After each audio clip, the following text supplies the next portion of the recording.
我是言出法随的异能者，只要我开口一句，神说我能飞，没有翅膀的我也能直接腾空而起。只要我再说一句，神说我能隐身，我便可以瞬间消失不见。可当我穿越到末世，附身在被困3个月、已经饿死的苏妍希身上，我立刻开口说道：“神说我需要1碗白米饭。”然而下一秒却毫无反应。我这才意识到这具身体没有灵力。就在我思考怎么脱困时，门外忽然传来撞门声，柜子和桌子把门堵得死死的，我连从猫眼往外看都做不到。但对方不停地敲门，也让我确定门外是人，不是丧尸。我扶着柜子喊了一句：“有人在里面！”虽然我用尽全力喊，声音却不算大，好在外面的人还是听见了。有人！随后我听到一道兴奋的声音，在裴燕几人的帮助下，我终于被救了出来，坐进越野车后座。我看向副驾驶的裴燕，她手里正把玩着一颗浅蓝色晶体。我微微挑眉问道：“你手里的是什么？”裴燕愣了一下，随后简短回答：“晶核。”见我被困3个月没出过门，裴燕解释：“这是丧尸脑子里的东西，只要取出晶核，丧尸就会彻底死亡。”一旁沉默的季风忍不住插话：“这晶核对咱们异能者来说也是有用的。哦，对了，你是异能者吗？”通过原主的记忆，我明白了异能者的含义，于是点了点头：“我是。”你是什么异能？季风显得有些惊讶，我思索片刻说道：“大概什么都会一点。”季风从后视镜看了我一眼，神情有点无语。我没理会，只是看向裴燕：“这颗晶核可以给我吗？我之后会还给你的。”裴燕把晶核递给我，同时提醒道：“我们异能者虽然从晶核里面吸收能量，但晶核里混着一些病毒，吸收的时候需要去除里面的病毒。”话还没说完，他就看到我手中的晶核已经变成灰色石头。裴燕顿时一惊：“你没事吧？”“没事。”吸收完灵气后，我恢复了一些体力。我伸出手掌，裴燕正疑惑时，我轻声说道：“神说我有个奶油面包。”裴燕皱眉，以为我精神出了问题，正准备让季风停车。下一秒，我掌心真的出现一个奶油面包，越野车猛然刹车，我身体向前一撞，好在用手挡住了额头，面包被我捏变形，奶油直接挤了出来。我不满地看向季风，他笑着说道：“妹妹，你这面包哪来的？你是空间系异能者？”我没理他，低头继续吃面包。裴燕则在思考刚才的事。“你刚才吸收晶核能量转化了吗？”“那颗晶核里除了灵气，确实还有挺多杂质的，不过转化什么的我不懂，反正只吸收灵气就是了。”“你转化的这么快，你是怎么转化的？为什么能这么快？”“这个还用怎么转化？不是直接把自己需要的吸收就好了吗？”我抬头看向裴燕，此时车子突然停下，附近的丧尸开始靠近。裴燕没有继续追问：“我们还是先赶路吧，到安全地方再说。”越野车再次启动，我因为吸收晶核恢复了一些体力，也从裴燕口中了解了末世的情况。末世已经3个月，社会秩序彻底崩塌，他们准备前往 G 市那里建立了幸存者基地。裴哥呢？我先回的家里，没看到爸和阿姨。至于裴哥，他学校我还没去。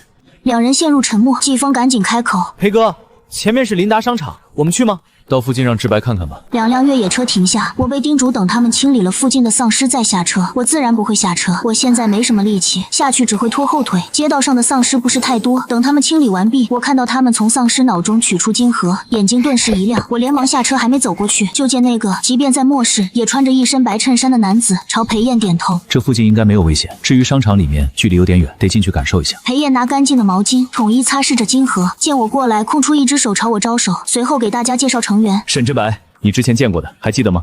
之白，这是我妹苏妍希。”沈之白看了我一眼，轻轻点头，没有再说话。他本就是沉默寡言的性子。裴燕也没有多说，就叫另外2人过来介绍。一个叫许念安，同样是裴燕的发小；还有一个叫素琴瑟，是许念安的未婚妻。裴燕的异能最为强大，属于火系异能者，性格活泼，还很话痨。季风则是风系异能者，沉默寡言的沈之白是精神系异能者，看起来温柔似水的许念安是空间系异能者，而一脸骄傲不正眼看人的苏琴瑟是水系异能者。除了裴燕和沈之白是2级异能者，其余人都还停留在1级。裴燕他们挖完丧尸晶核后，一行人便朝商场内走去。虽然还有50-60米距离，但透过破碎的玻璃窗，依旧能看到丧尸在僵硬行走。值得注意的是，人类异能会升级，丧尸同样也会进化。进入商场内部里面，果然聚集了不少丧尸，放眼望去就有几十个。不过这些楼层的丧尸，裴燕他们并不担心，这些丧尸行动迟缓，慢慢清理，总能全部解决。他们真正的目标是地下1层的大超市，那里若不是基地组织过人来，基本不可能被搬空。众人同时看向沈之白，后者微微闭上眼睛，随即精神异能扩散到1楼。没过多久，沈之白俊逸的脸逐渐发白，额头也渗出细汗，他才睁开眼睛，神情显得凝重。“我只能说丧尸很多，特别多，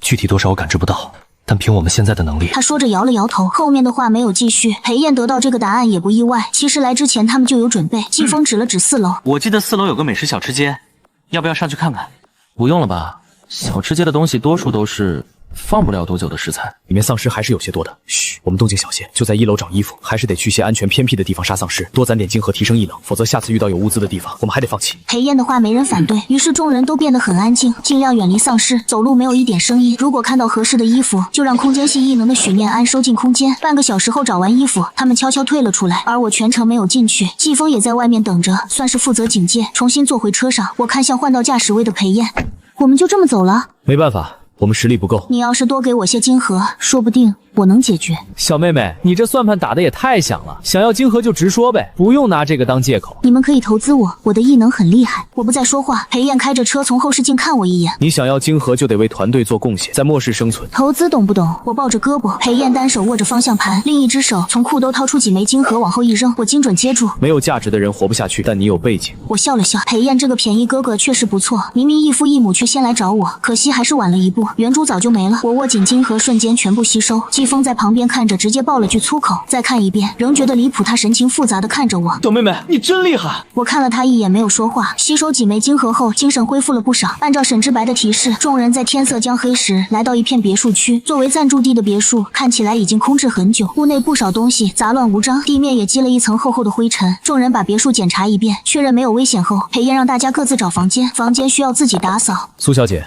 麻烦准备点水。我懒得爬2楼，在1楼找了间带卫生间的房间，随即施展异能，下一秒房间焕然一新，像刚被人彻底打扫过一样。神说这是一间干净整洁的房间。裴燕拿着被单走来，你的房间这么干净？我不是说了吗？我什么都会一点。看到我的房间愣了一下，还有清洁房间的异能，我果然还是见识浅薄。那么妹妹，哥的房间就拜托你了。看在下午你给我的晶核份上，可以。裴燕挑选的房间是1楼的一间小房间，我看了一眼便施法。神说这是一间干净的房间，下一刻整间屋子的物品全都变得异常整洁，连掉在地上的纸巾也变得干干净净。裴燕略带惊喜地看向我，苏妍希，你这个异能太好了。她又从口袋里摸出几枚晶核递到我手中，这些晶核都给你，一会儿吃完饭我再去杀些丧尸。我看到晶核眼睛顿时亮了一下，学着原主曾经看过的短视频里的女生模样，故意娇声了一下，谢谢哥哥。好好说话。正说着话，门外忽然响起敲门声，众人走到客厅，视线纷纷落在沈之白身上。只见他轻轻闭上双眼，片刻后再次睁开薄唇，缓缓开口：“两男两女，没感觉到危险。”听到沈之白的话，季风看向裴燕询问：“裴哥，那我们开门吗？”“开吧。”季风走过去把门打开，门外果然如沈之白所说，站着2男2女，看起来年纪都不大，眼神中还带着几分清澈的愚钝。见季风开门，他们脸上立刻露出惊喜。我们在门外看到2辆越野车，就猜测这里应该有人，没想到真的有。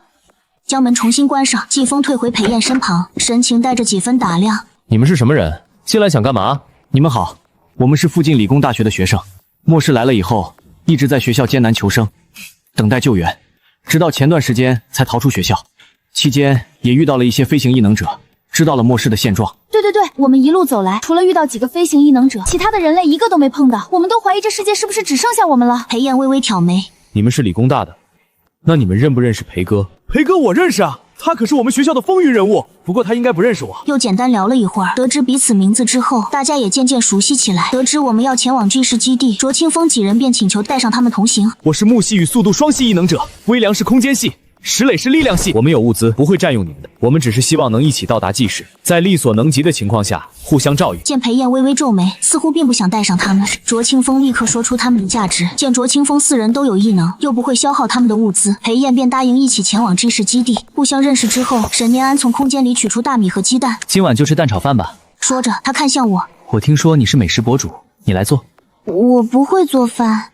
沈念生怀疑地看着我，我又补了一句，我只负责吃和测评。许念安有些无奈，正准备自己动手做饭，那边正吃着自热米饭的夏浅浅走了过来。那个，我会做饭，我来帮你吧。许念安显得有点不好意思，我厨艺还不错的，就当是谢谢你们愿意带上我们。那就麻烦你了。许念安不好再拒绝。夏浅浅接过许念安手里的米，利落地淘好米之后，放到简易灶台上开始蒸饭。蒸好了，等饭熟了再炒吧。谢谢。不用。不知道你叫什么？许念安。夏浅浅正打算继续说话，旁边的苏琴瑟忍不住开口：“念安，过来一下，我有话跟你说。”随后又带着歉意看向夏浅浅：“夏小姐，不好意思，我家念安不会做饭，给你添麻烦了。”许念安听到这话，微微皱了皱眉：“琴瑟姐和念安哥是男女朋友吗？”“我们是未婚夫妻，哦，你们感情真好。夏浅浅说完这句话，便走到餐桌旁坐下继续吃饭，眼眸微垂，让人看不出在想什么。夏浅浅的手艺确实不错，一份蛋炒饭让裴燕一行人脸上都露出了满意的表情。吃过饭后，众人拿出地图，规划了几条前往记事基地的路线，具体路线还要看情况，他们必须尽快离开这里。H 市虽然没有其他城市的灾难严重，但也存在洪涝灾害，只是目前还不算严重。可天灾这种事谁也说不准，所以还是早点离开比较安全。安排好守夜人员后，我从许念安那里拿到干净衣服，进入浴室洗了个澡。半夜迷迷糊糊间，忽然听到有人喊叫，我睁开双眼，睡眠不足让我心情烦躁，顶着凌乱的头发打开房门，只见客厅点着一根蜡烛，已经有几个人被惊醒了。发生什么事了？刚问出口，就听到异常的声音。这是什么声音？沈之白从2楼匆忙下来，语气急促：“很危险！我只感受到有很多丧尸，而且这些丧尸似乎正在逃跑。”他话音刚落，天空一声巨响，闪电仿佛将天空撕裂，豆大的雨点瞬间落下，丧尸全都在逃跑。季风焦急地问道：“裴哥，那我们现在怎么办？”我们也走，把东西收拾好，跟其他人马上走。大雨倾盆而下，短短瞬间地面就积起大量积水。沈之白坐在后排，透过车窗看着这一幕，微微皱起眉头。应该是天灾，你看，很多老鼠都跑出来了。H 是因为没有地震等灾害，道路还算比较通畅，一路行驶还能看到不少同样逃亡的车辆，而这些动静并没有吸引丧尸，似乎比起食物，生存更加重要。季风看着窗外，忽然指着远处说道：“看，是飞行异能者，会飞真的太好了。”这有什么难的？好像你是飞行异能者一样，还说什么这有什么难的？我不是飞行异能者，但我会飞。说大话都不打草稿。在沈之白精神异能的加持下，2辆越野车一路朝记事狂奔，雨势越来越大，很快积水不断上涨，车辆已经难以前行。季风踩着油门，只觉得越来越吃力。不能再走了，不仅雨大，地上的积水也厚了，再开下去，只怕车子会熄火。车灯穿透水幕，前方却什么都看不见，一片漆黑。裴燕稍微摇下一点车窗，立刻听到猛烈的雨声，还有呼啸的狂风雨水顺着车窗缝隙疯狂灌入。之白，这附近有什么地方我们能躲的？记事基地暂时去不了了。一路持续使用精神异能赶路，此刻沈之白异能消耗过大，脸色有些苍白。听到裴燕的话，再次使用异能感知片刻，脸色发白的说道：“东南方向有地方可以暂住。”季风没有犹豫，立刻打开远光灯，朝东南方向驶去。大概开了10几分钟，终于看到沈之白所说的地方，而此时水位已经涨到小腿位置，车子自动熄火。季风招呼众人打着手电准备下车。我瞥了一眼浑浊的积水，面无表情，开口说：“神说我会飞，不会被雨淋。”正准备下车的苏琴瑟看到这一幕，瞬间无语。我说苏妍希，你是不是有毛病？这都什么时候了，神神叨叨的。就在他还想继续嘲讽时，下一秒苏琴瑟瞪大了眼睛，只见我双脚缓缓腾空，从车内悬浮而出，手电筒的光透过雨幕，配合这一幕显得格外诡异。更重要的是，那倾盆而下的大雨真的完全淋不到我。你愣着干什么？带路。是，不是，他为什么这么卑微？居然下意识讨好？不对，重点不是这个，为什么要他带路？疾风一阵懊恼，这边走，不对，这边飞。但动作却很迅速，伸出手讨好的说道。说完，季风又后悔了，他总觉得只要对上裴哥妹妹的眼神，自己就忍不住发怂。其他人看着季风和空中的我，心中满是震惊。他们从没听说过飞行异能者没有翅膀还能飞，而且这雨为什么淋不到他这么区别对待的吗？沈之白所说的楼是一栋私人3层小楼，1楼似乎是个小型超市，货架倒的到处都是，吃的喝的基本被拿空，只剩下一些生活用品。众人把卷帘门拉下，随后一起上了2楼。我刚落到地面，就看到几枚金盒被递到眼前。什么意思？我疑惑地看向裴燕，我疑惑地看着裴燕，什么意思？把这弄干净一点。裴哥，什么弄干净一点？我没理他们。结果金盒吸收完以后，我心情颇好。神说这里干净整洁。借着手电筒的光，所有人清楚地看见这里的所有家具变得干干净净，甚至连地面都仿佛被清洗过一般，白色瓷砖亮得发光。苏妍希，你到底什么异能？我不是说了，我什么都会，一点点，一点点。我看是一点点吧。苏锦瑟咬咬唇，可是这算什么异能呢？又能飞又能清洁。我听季风说你还有空间异能，这是3系或者4系、5系异能？这个问题其他人也都好奇，所以全部看着我。后者表情淡淡，坐在沙发上不紧不慢。我大概是1000系、万系异能者。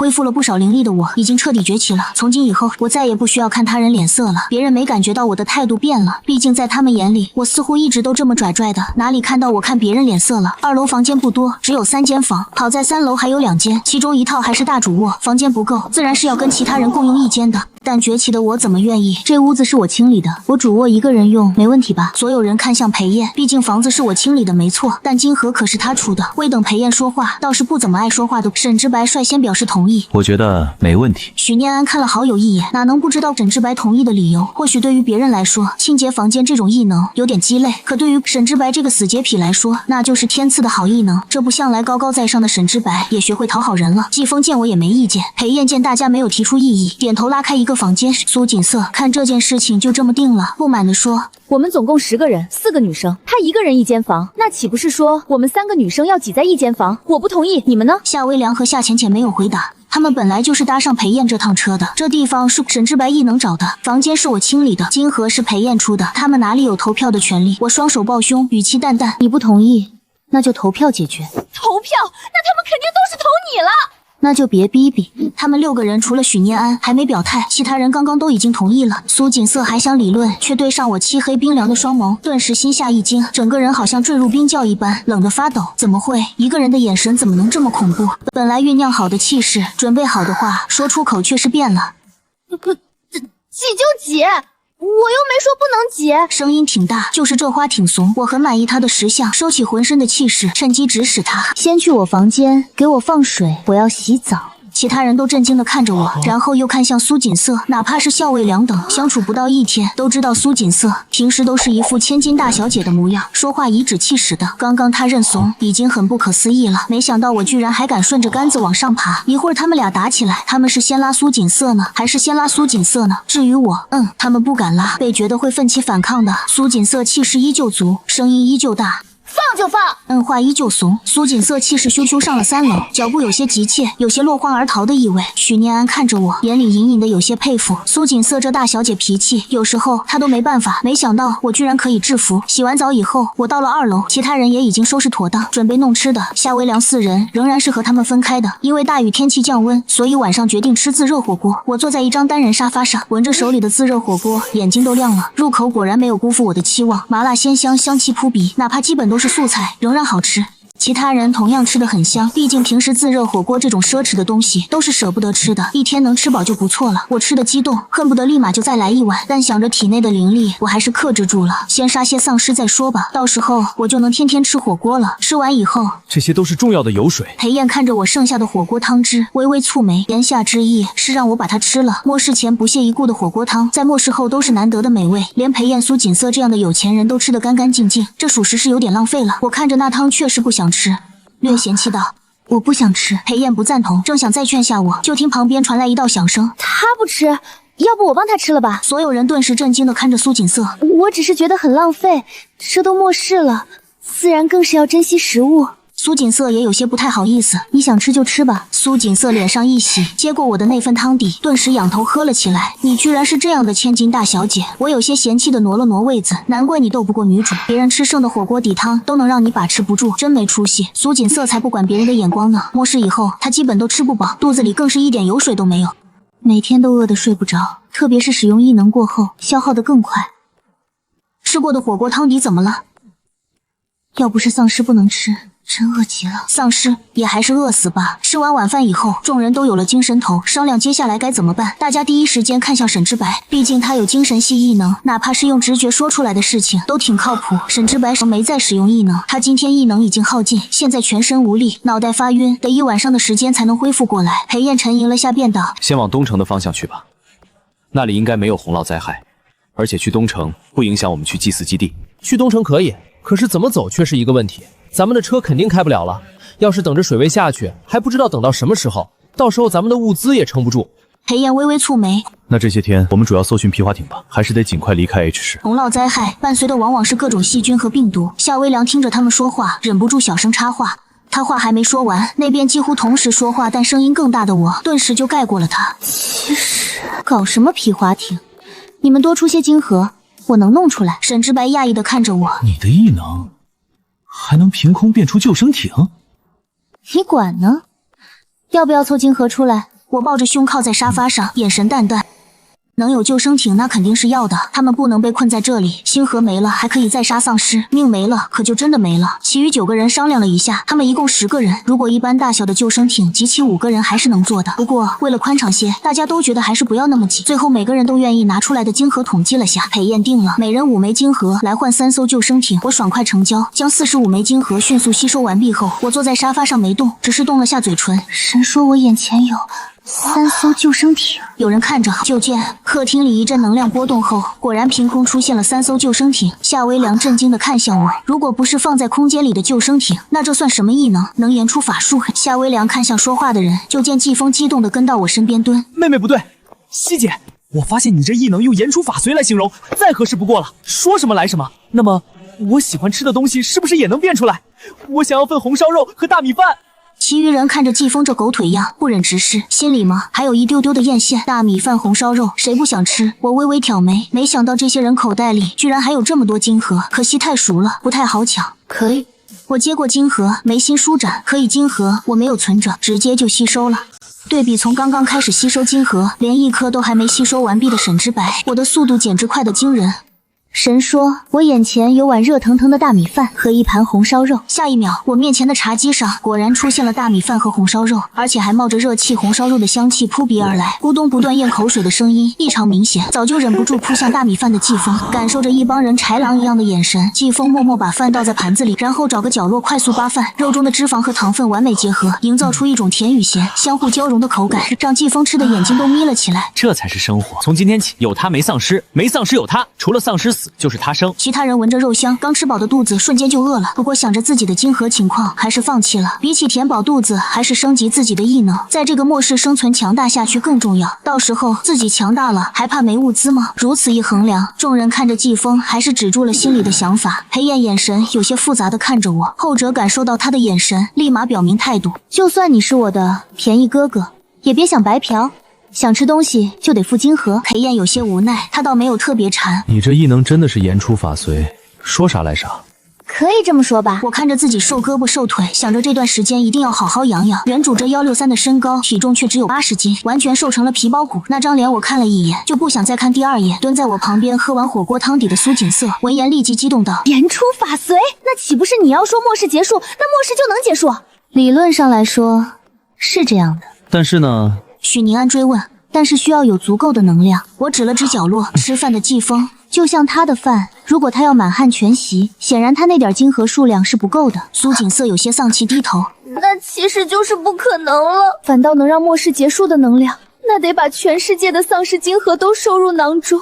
倒也不必如此，虽然让末世结束不太可能，但是造疫苗的能量应该还是可以。裴燕黑眸有些亮晶晶的看着我，这话给所有人打开了一个思路。夏浅浅激动道：没错，只要研制出丧尸病毒的疫苗，至少存活下来的人不怕再被感染，丧尸的人数不会再增加，人类还是可以抢救的。顿时所有人眼睛放光的看着我。裴燕总结：我提议以后危险的事情都不让他去，我们优先保护他，同意吗？这话一出，刚刚还把我当成救世主的人立马闪躲着裴燕的目光。优先保护我可以，前提是自己不危险，人不为己，天诛地灭。他们那可不是什么舍己为人的军人，为了顾全大局可以牺牲自己。我冷哼一声：你们保护好自己就行了，我不需要你们保护。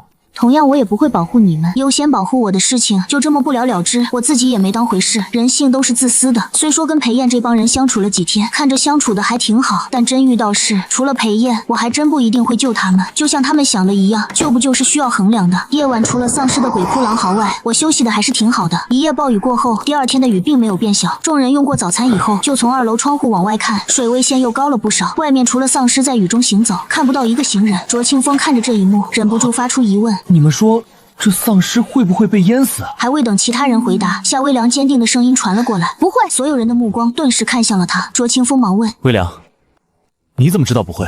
我是观察得出来的结果。夏微凉顿了一下回答：你们忘了，这些丧尸哪怕把头砍掉，他的脑袋依然还能够存活。虽然没有了身体，有脑袋的丧尸危险性几乎没有，但是这不能忽略他还活着的事实。所以你的意思是，只要没伤害到丧尸的脑袋，或者说金河？因为丧尸在一定意义上来说，它不老不死，甚至还能够不断升级。这不就是长生吗？始皇帝若是知道了长生是这样，就不吃了。如果丧尸病毒能让我们身体没有变异，脑袋还有理智的话，那可能我们就要征战星际了吧？想想都好酷，打外星人，听上去就比打丧尸强多了。外星人还是非我族类？这雨估计能下1个星期，我们不能在这里待这么久。顾天成今天已经恢复过来了。昨天计算过，我们的物资刚好能吃1个星期，但是实际情况肯定不能是算的这么死的。今天肯定不能出去，这雨这么大，哪天雨能小些？后天我们可以走，但应该会有波折，再往后感受不到了。毕竟我的异宁只有2级。听说3级是异能的分水岭，相较于1、2级，异能会有质的变化，看来还是得尽快升到3级才行。那我们就后天出发，没意见吧？没有。这雨找物资也不合适，我去1楼看看。我也去，一起吧。裴炎干脆带周继峰和许年安去1楼看看，昨晚太晚了。这1楼是小商店，墙上还挂着一些商品，他们去看看有没有能用的东西。水已经透着门缝涌了进来，倒在地上的一些货架被水泡的漂浮起来，外面的雨声还啪嗒啪嗒响，打在拉闸门上，响声更是大。除此之外，还伴随着丧尸呵呵的嚎叫。手电筒的光往楼下一打，冷风一吹，裴区区还真是瘆人。1楼的水位积得太高，裴燕几人干脆是坐着救生艇过去看的。物资墙上挂着的东西几乎是没什么用的，书包、草帽、水壶等都是一些生活用品。季风惊喜道，许年安点头，挥手将这些东西全都收进空间里。1级的空间系异能者，储物空间实在是小，只有5立方米，事实储的不多，倒是衣服、锅碗这些生活用品堆了很多。我一行人一直蜗居在这栋3层住宅里，倒是没发生什么危险。后天一大早起来朝窗户一看，果然雨势已经小了，变成了淅沥沥的小雨。裴燕把搜集来的4件雨衣给了我和他们几个，穿上，雨小了，我们该出发了。好丑，但想着要省灵力，自己还需要不少灵力，还是接受了。皱巴巴还丑的雨衣，关几天的拉闸门终于打开，3艘救生艇缓缓飘出，还有零星一些丧尸正漂浮在水面，新鲜的人类气息顿时让他们灰白的眼睛好像活过来了一样，被水泡得更加肿胀，腐烂的尸体站了起来，张牙舞爪朝他们跑过来。不过由于水的阻力，再加上现在是白天，他们的速度并不快，甚至是很慢。我眼睛一亮，刚想动嘴，就听裴燕道。裴燕话还没落下，季风和卓清风几人都同时出手了，谁杀死算谁的。现在有落单好杀的丧尸，他们自然不会放过。一会儿见到丧尸，一定得多杀点，这样大米饭和红肉就有着落了。嗨，还从来没有这么期待过看到丧尸，想想还有些小激动呢。来了，别跟我抢啊！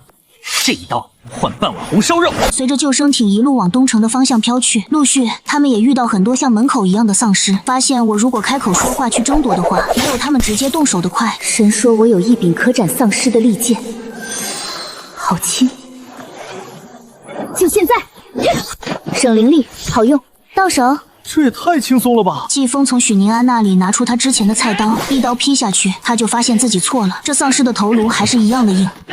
丧尸的战斗力都降低了不说，本来成群结队的丧尸也被大水冲散了，这一只那一只想要重逢一起都变得艰难，这倒是方便了我。一行人个个像是捡金盒似的，对着一只丧尸手起刀落。不过除了我，其他人倒没有透支异能，都是杀一会儿歇一会儿再杀，这样轮流来，以免遇到危险。杀了10来只丧尸，正坐下来休息，就见我身体飞了起来，把一只离他们位置稍遥远的丧尸杀了，将金盒收入囊中后又飞了回来，动作干净利落，可是1秒的时间就可以吸收完毕的。其他人都需要休息，唯有我不用，所以一路走来，所到之处皆是丧尸毙命。那金盒好像不要钱似的，看着他那叫一个馋。前面有很多丧尸，前面左转。很多丧尸。我听到这话，激动的不等顾天成回答，我放出了精神力，眼神立马露出了喜意。确实很多。你能感受到？精神力感知，这有什么难的？我不是说了吗？我什么都会一点点。什么都会一点点？精神系异能，跟其他异能不太一样，不过又说不出哪里不一样。我想去那里。我不等他们说话，立马说出了自己的目的。顾天成蹙眉反对。危险，那里是去医院的路。要问末世哪里人最多，无疑是医院。末世以来，所有都被困在医院的人，基本在病毒爆发时还在医院的人，一个都逃不掉，全成为了丧尸。不知道医院那边的丧尸有多少，但是只要想想，他就头皮发麻。那又怎么样？我知道你异能厉害，吸收晶石也快，但是以多欺少，更别提围绕着医院的街道，那丧尸也不会少，很有可能人还没到医院就被其他丧尸给杀了。而且裴燕在旁边问，而且什么？而且就算到了医院，里面的丧尸密度我不敢想。顾天成一向淡然的脸上此刻有些严肃认真。而且我有预感，医院那边的危险不仅仅是因为丧尸多，应该还有其他更危险的事情，只是具体是什么，至少以他们现在的实力，去了肯定就是个死。我没有立即回话，只是身子轻飘飘的飞了起来。如果你们不去，那我自己去。难得遇到这么好的一个增强实力的机会，我当然不会放过。没有力量，寸步难行。前几天刚来时的那种虚弱无力感，我不想再感受了。苏妍希，别任性！我知道你艺高人胆大，但天成说的有道理，以多欺少，做事情还是稳妥为主。末世什么都不多，只有丧尸最多，不怕遇不到。这些天多谢你的照顾了，这是谢礼。但是我做的决定，谁也更改不了。裴燕还想劝我却是转身背对他们，伸手向后挥了挥，语气轻松：“我们还会再见的。”那背影越飞越远，季风有些着急了。不是裴哥，七姐真就这么走了？我们不追吗？我的大米饭和红烧肉才吃了1次呢。你们怎么想？我们就不去了。他有飞行异能，我们可没有。更别提顾天成都说了，除了丧尸，还有其他的危险。当然，卓清风还有没说出口的话。他们要是真去了，那个少女也不一定会领情。那双黑眸实在太淡漠了，他一直有种被冒犯的感觉，好像在他眼里，他如牛如马，如草如芥。要是遇到危险，不一定会出手救他们。苏锦瑟忙问：“裴哥，我们呢？”虽然他一直被我压制，但不知道为什么，苏锦瑟并不讨厌我。其实他骨子里是一个很慕强的人。末世前许念安各方面都很优秀，在一帮2代里属于佼佼者。末世后又觉醒了稀有的空间系异能。本就对许念安很有好感的他，在末世以后好感更是加深。他一直以为自己还挺喜欢许念安的，但现在他发现，现在他更喜欢我，因为在他心里，我比许念安强。你们怎么想？裴烨他虽然很想去，但这不是他能私自决定的。朋友们推他做团队里的队长，他自然要考虑大家的安全，不然出了事，他都不能原谅自己。夏微凉紧张地看着裴燕一帮人，他当然是不希望这些人去的。若是他们走了，他们刚找的实力强大、人品也还可以的合作伙伴就没了。更何况许念安还在这里。季风坐在救生艇上，悄咪咪抬眸看了一眼其他人，他当然想去了，那可是红烧肉大米饭，就问谁能拒绝。可是他理智又告诉他，这是关乎大家性命的事情，不能如此儿戏的去做决定，导致季风进退两难，哪个决定都做不了。选择困难症的季风干脆不做选择，问题抛给别人。无论你们做什么决定，我都同意。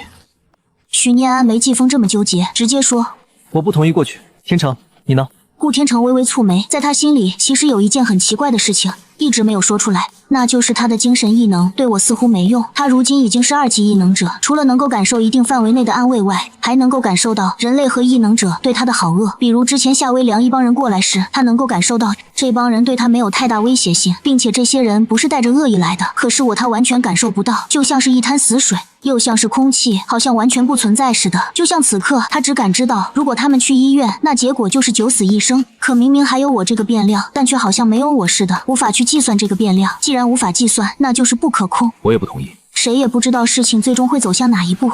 裴燕又看向苏锦瑟，苏锦瑟咬了咬唇，然后有些耷拉的低下头。我放弃做选择。他的放弃让其他人都有些意外。没想到他会放弃。他会特别坚定地表示不同意去找我，毕竟他们都觉得顾景色应该很讨厌我，没想到他们以为错了。2个人选了不同意，2人放弃了做选择，剩下的裴燕不管做什么选择，都改变不了既定的结果。男人微微敛眸，救生艇往左边的方向转去，与去医院的道路背道而驰，气氛一时沉寂。季风特没眼色问裴哥，你没事吧？没事。可裴哥是我的哥哥，哪怕没有血缘关系，可多年相处，是一条狗都有感情了，更别提是个活生生的人。所有人都不说话了，看到有丧尸就沉默地杀着，先前不错的心情这回好像也没了。另一边的我可不知道，我的离开还让裴燕他们心情低落了下去。此刻的我心情颇好，这条道是去医院的主干道，车子很多，因为下大雨导致水位线上升，这些车子此刻全都被水泡了起来，很多车子里面都还关着1级的丧尸，没有一点智慧。1级的笨蛋，被门关着都不会开门。感知到有人类气息，只是会不断用蛮力去撞门，企图把门撞开。你好呀！我轻松地飞在上面，每一辆车都不放过，见到里面有丧尸就帮其把门打开，然后再利落地将丧尸的金核给挑出来。到手的金核顺手就吸收了，导致我越杀丧尸力量就越强大，一点没有力竭的意思，好像一个永动机。真爽啊！清理了大半条马路，我将金河吸收完毕，整个人被力量充盈，心情很是不错，就是太弱了，一个能打的都没有。还有几米就到医院正门口了，远远就看到了栏杆前，医院停车场前密密麻麻的全是丧尸。我眼睛一亮，果然很多丧尸，我手上的动作不由加快。就在这时，我感受到一股光在我身边晃来晃去，我微微蹙眉，顺着光源抬头看过去，就在医院对面一栋居民楼里，大约是12、3层的窗户边。有3个脑袋凑在那里，一人举着一个很大的白板，上面写着 SOS， 另一人则用着手电筒不断拿光照我，试图引起我的注意，还有一个则是拼命朝我挥手，救还是不救，这并不是个问题。抬眸看了楼上的人一眼，便没再理会他们，继续清理剩余几辆车的丧尸。楼上3人见到我看了他们一眼，就当没看到的样子，顿时生气了。拿手电筒的中年男人气急败坏，露出一口大黄牙，举着白板十分憔悴的女人放下白板，怯懦地看了中年男人一眼。老王，他不救我们，那怎么办？中年男人看着气不打一处来，抬手就在他脸上挥了一巴掌。另一个也是个女人，只是比憔悴的女人明显要年轻许多，看上去不过20出头。能怎么办？他不救我们，那他也别想走。哥哥，你是想……中年男人被娇滴滴的叫了哥哥，心情好了不少，一把将女人搂到怀里去。那死丫一路从主道路清理丧尸过来，真以为自己能耐，我就让他瞧瞧什么叫社会的毒打。年轻女人娇媚地看了眼男人，随即去屋子里拿手机。这些电子产品基本就无用了，只能简单的用来打发时间。3个月电量再满的电子产品也没电了，自己的没电了，不还有别人的吗？年轻女人把手机拿过来，顺便开了机。哥哥，这部手机还有10来格电，应该够用了，还不会浪费。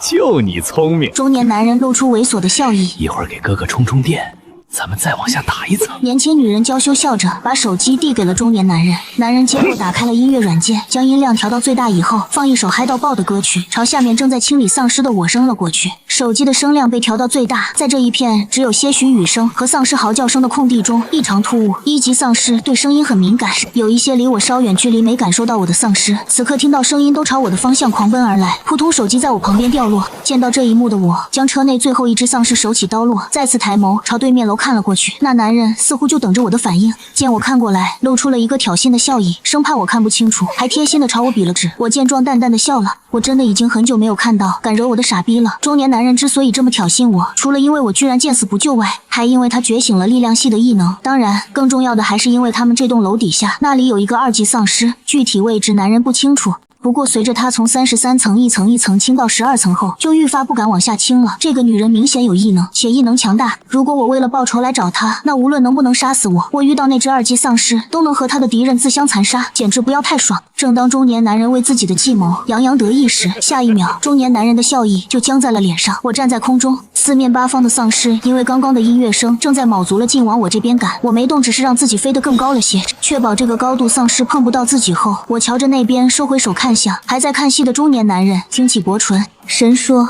把我眼前的男人送到我面前来。下一秒中年男人露出恐惧的眼神，只觉得有一股力量正在不断操控他，让他往窗户跌去。他吓了一跳，下意识抓住旁边的女人，却发现这股力量大得很，连他带女人一起拖出去。憔悴女人见到这一幕愣了，连忙一手抓住年轻女人，一手抓住旁边的柜门，可仍然没用。年轻女人想要甩开老王的手，可她怎么甩得掉一个力量型异能者呢？憔悴女人看到2人身子朝街道中落去，她心里不免出现一丝快意，反正那男人留下来对她也是非打即骂。反正下一次应该就轮到我去喂丧尸了。这一生能看到枕边人比他先死，憔悴女人忍不住露出了笑意。末世以后暗淡如死水一般的眼睛，此刻仿若有了光，睁大眼睛看着那人是怎么死的。这是怎么回事？怎么回事？男人从来都没有想到过还有能凭空把人控制的异能，他连想象都想象不出来，所以才敢这么放肆去挑衅我的。他就是捏准了对方拿他没办法，在男人惊叫声下，他的身子缓缓落到了我身边，还未等他动作，我抬起一脚就朝男人踹了过去，也算是运气好，2人直接落到了一辆漂浮在水中的车上。动静声立马吸引了刚刚被手机吸引来想要抓咬我的丧尸。男人来不及说话，连忙站起身，掏出随身携带的一把钢刀，立马将第一只凑过来的丧尸杀掉。我站在高处，笑眯眯地看着男人杀丧尸。他一杀完，丧尸那金盒就自动飞到了我手中，显然是打算在男人死前再榨干他最后一点价值。男人觉醒了力量系异能，末世以后一路从33层杀到12层，是有点本事的。他终究会力竭。至于旁边的女人，还未等丧尸主动啃咬男人，就一把将女人踢到远远的一边。他这么做并不是为了救女人，而是为了让他分走一些丧尸。这做法是有用的，立马有些丧尸感受到动静扑了过去。可怜女人只发出了一声尖叫，就立即被5、6只丧尸直接分尸咬死。鲜红的血液流入肮脏的水里，那浓重的血腥味让在场的所有丧尸都激动的嚎叫。丧尸挤着丧尸朝男人扑了过去，男人提着钢刀的手在哆嗦，他一边杀丧尸一边痛哭流涕。对不起，祖宗，对不起，我错了，求求你大人有大量，把我当一个屁放了吧！我收起剑，双手环胸。我可没有你这样的不孝子，求求你救救我！只要你放我一马，我什么都愿意为你做，求求你！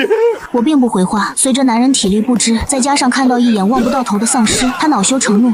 你这个该死的！话还没说完，一道剑光闪过，男人睁大着眼睛掉落水中，身体朝后倒去。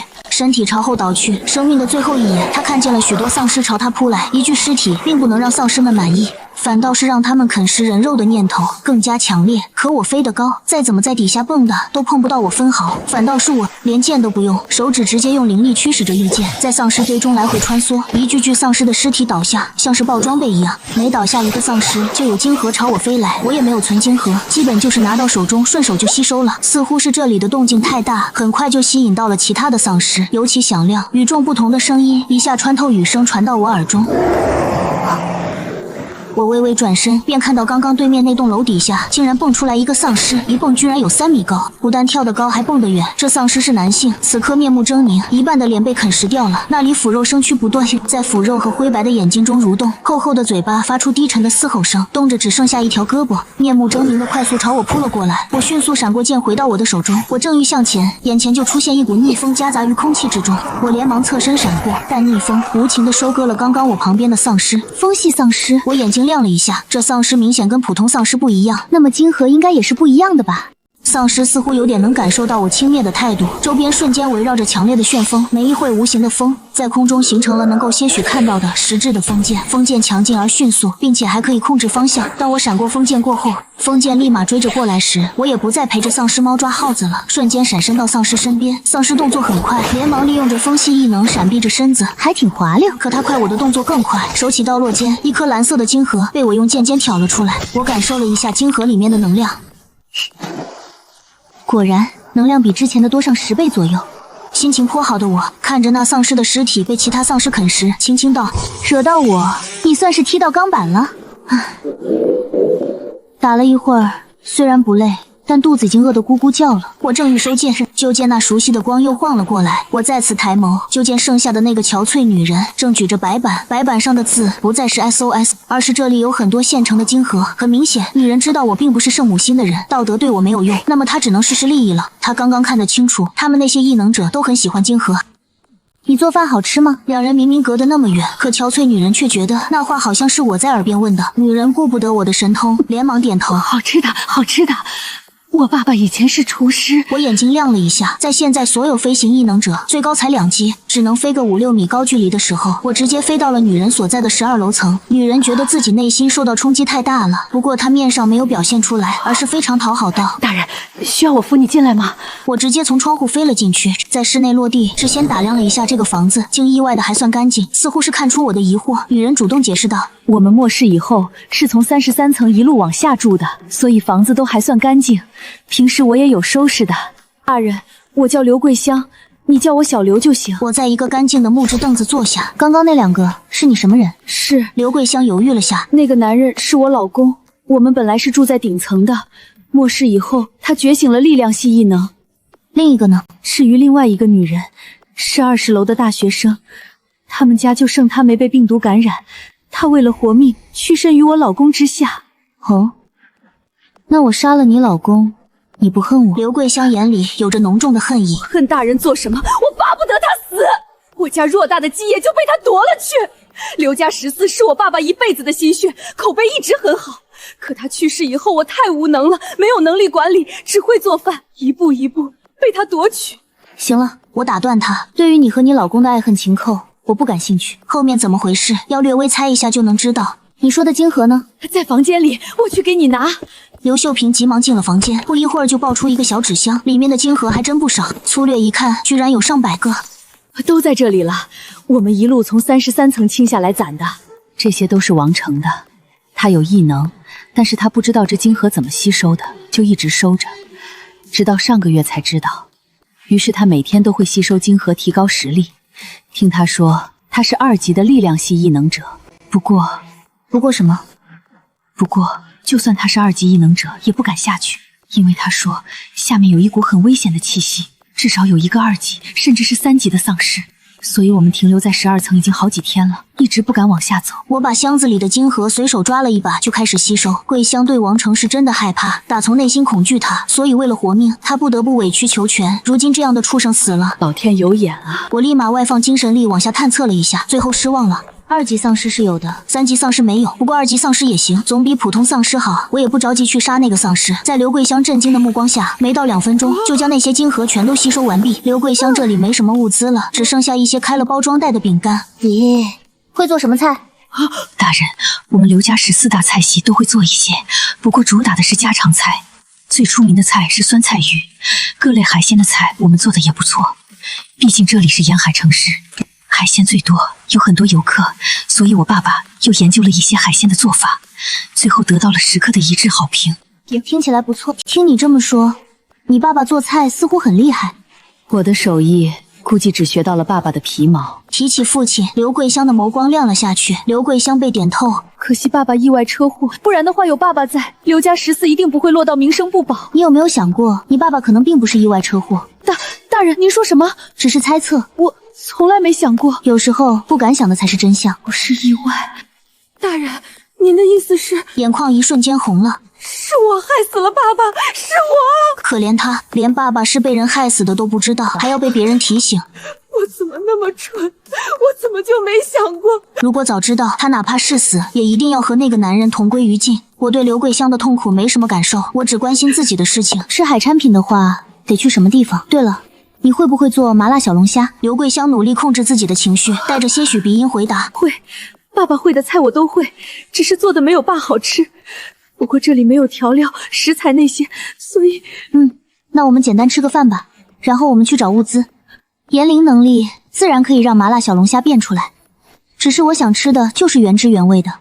言灵能力变出来的东西，我没兴趣，所以还是得去找真材实料。刘桂香正想说把剩余的饼干让给我，就见这位大人忽然说了一句莫名其妙的话：“神说我眼前有4个奶油面包。”随后眼前就出现了4个奶油面包。这是什么异能？还能凭空变出物资？那岂不是永远饿不死？吃吧，吃完休息一下，我们就去找物资。这位大人不是自己能变物资吗？为什么还要自己去找？刘桂香有些奇怪，当然她只能心里奇怪，压根不敢问。刘桂香心里清楚，我现在这副平易近人的模样，是因为她还有价值。一旦她没有价值，或者菜做的不好吃，对方就会毫不犹豫放弃她。她可没忘记，对方可不是个好人。奶油面包这种末世前不在意的食物，在末世后已经变成奢侈品了。刘桂香吃着香软的面包，再次感受到了活着的美好。吃完以后，刘桂香收拾了一个包出来，里面装着一些换洗衣物，再有就是那半袋饼干，还有一瓶水，她也放了进去。大人不在意，她可没有这个资本。大人，我收拾好了，走吧，把这栋楼清了。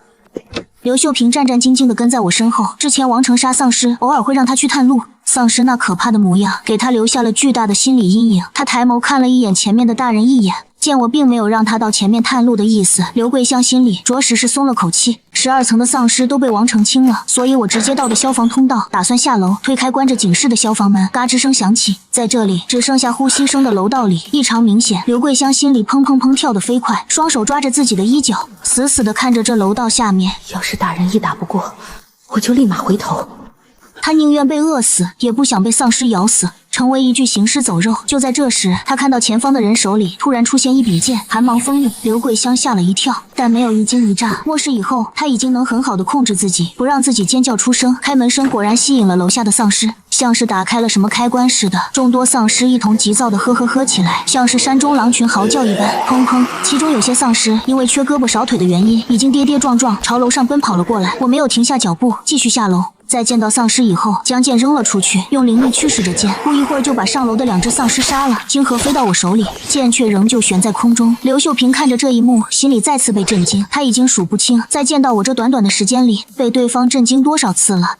不过他心里已经有了认知，这个大人很强大，特别强大。如果能一直跟在我的身边，安全一定能够得到最大的保障。更重要的是，大人是女的。在末世以后，哪怕刘桂香没有出去看外面的世界，但仅凭这一栋楼，她已经看到了道德沦丧、人性缺失。女人如果没有价值，那就是货物，或者说是玩物。就像那个女大学生，不断用身体取悦着王成，王成都能当他爸爸。为了活命，他都违心喊人哥哥。刘桂香并没有看不起女大学生的意思，对方想活下去，也没有伤害任何人，只是伤害了自己，别人无法说些什么。下到11楼，我带着刘桂香直接来到走廊处，这里是一梯两户，房子是两对面，只听到门内约莫都有丧尸，正不断用身体撞击着大门，门被撞得摇摇晃晃，似乎随时都能被撞开。走到其中一扇门前，直接往大门中间一滑，那厚厚的铁门居然从中间裂开了，里面的丧尸借着我的助力，一下将门撞开，大概是一家3口，明显能看出其中一对是父母，一个是10来岁的小男孩，3人的身体都比较完整，没有什么被咬的痕迹，应该是病毒爆发时3人身体免疫力都没有扛住，一起变成了丧尸。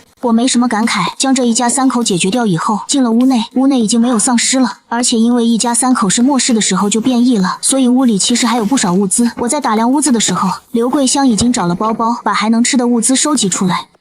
大人，这里还有不少米面，怎么办？刘桂香已经很久没有吃过大米了，就算有没有水和火也做不出来，让她丢掉她又舍不得，哪怕不知道外面的情况，她也知道大米、面粉这些东西绝对是稀缺物资。你把物资收集出来，放到客厅里，一会儿我来弄。是，大人。我说着，开始在房子里转悠了起来，大概是来到了那个小孩子的房间。房间里有些乱，灰尘满满，还有些腐臭的味道。我却一眼看到放在学习桌上的零食筐，我立马上前，里面的零食还挺多的。这个是辣条，很好吃的。从原主记忆中，我认出了这些零食的名字，这个是果冻，这个叫锅巴，这个是坚果，这个叫干脆面，品种还挺多的。我直接用手腕挎着筐，开了一包辣条吃了起来，香辣滋味涌入口中，这辣味真带劲。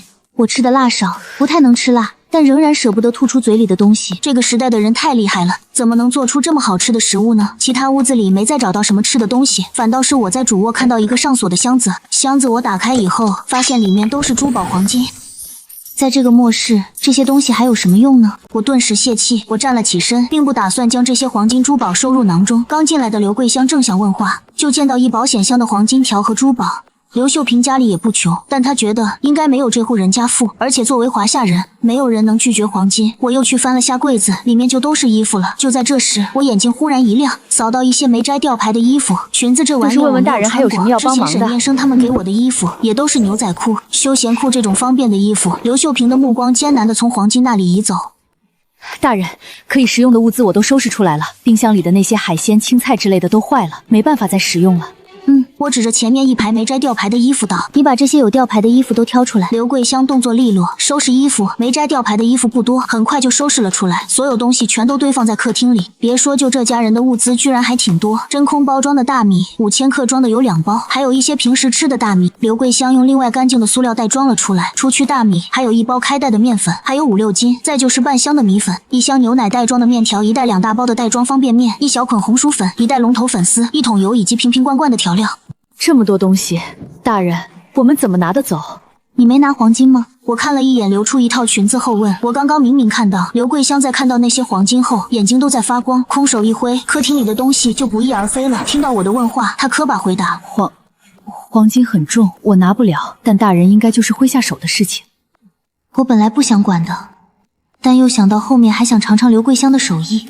如果你想拿那些黄金的话，我帮你拿。刘桂香想了想，还是去拿了。倒不是她想要，而是她觉得大人好像没有什么钱财的认知，现在已经末世，钱已经没有什么用了，而是黄金珠宝这些或许会成为硬通货。大人以后说不定用得上。他的思想已经从抱大腿开始，变成了全心全意为我着想服务。大概是我那些神秘莫测的手段，在不自觉地征服着他。把黄金搬出来以后，刘桂香发现我已经将身上一身黑的运动服装换了，白色的连衣裙子，没有什么多余的装饰，只是一些小巧精致的设计，看起来简洁大方。再往下是一双漂亮的银色高跟鞋，鞋跟很高，约莫有7、8厘米。我瞥了一眼，就这些。见他愣愣点头，我手一挥，黄金直接消失在眼前。走吧，我一马当先走在前面，刘桂香在后面小心观察。见我即便穿着这么高跟的鞋，仍然走得很是平稳，心里松了口气。接着刘桂香的嘴巴就一直没合过拢，一层一层往下亲。无论多少丧尸，那剑所过之处无丧生还。就连第8层里的那只王成，一直害怕的2级丧尸，也不过在我的剑下坚持了3秒。至于其他丧尸，自然是1秒了结。刘桂香从战战兢兢弯腰驼背，变成昂首挺胸。再看到那些散发着恶臭、面目狰狞可怖的丧尸，他觉得没那么怕了。果然，只要有实力，只要抱得大腿，实力够强大，再恐怖的东西也是不堪一击。清到1楼也没见到一个活人。不过据刘桂香所说，其实之前还是有人的，不过因为8层那里有个很厉害的丧尸，所以都不敢下去。没了物资就往上走，结果都成了别人的炮灰。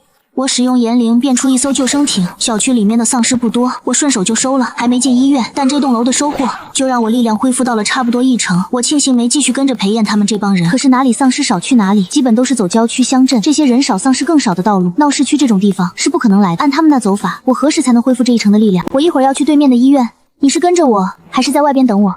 这周边的丧尸基本都被我清理完毕了，你在外面不会有什么危险。我实在遇到丧尸，也可以往医院跑嘛。我往医院跑？毕竟我去医院是从外打到内的。刘桂香连忙回道：“大人，我跟着你。”生怕我要抛弃他。医院的丧尸果然密密麻麻，全都扑了过来。我驱使着剑杀丧尸的时候，余光看到刘桂香羡慕崇拜的目光。